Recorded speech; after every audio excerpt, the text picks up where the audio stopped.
Hey everyone! Big news from the Supreme Court today.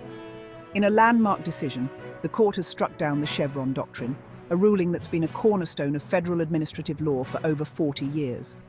So, you might be wondering, what exactly is the Chevron doctrine? Well, back in the 1980s, the Supreme Court decided in Chevron USA, Inc. v. Natural Resources Defense Council, Inc., that when laws are ambiguous, courts should defer to federal agencies' interpretation of those laws.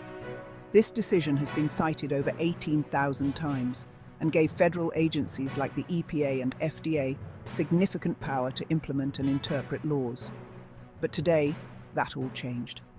The Supreme Court ruled that courts should no longer defer to these agencies. Instead, they must interpret ambiguous laws on their own. Justice Neil Gorsuch, who wrote a concurring opinion, stated that the ruling was returning the courts to their historical role and removing any systemic bias in favor of the government. This decision is expected to have far-reaching impacts. Think about everything from environmental regulations to healthcare costs.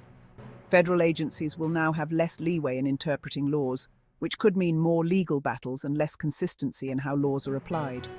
Not everyone is happy about this change. Justice Elena Kagan, in her dissent, warned that this ruling could cause a massive shock to the legal system. She believes that federal agencies are better equipped to handle the complexities of modern regulations than the courts. So what does this mean for you? Well, it's still early, but you can expect more legal challenges to federal regulations and potentially more involvement from Congress to clarify laws. This ruling will likely make the news for a while as its implications unfold. That's all for now.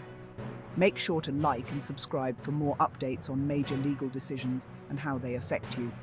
See you next time. Don't forget to hit the subscribe button and like this video if you found it helpful.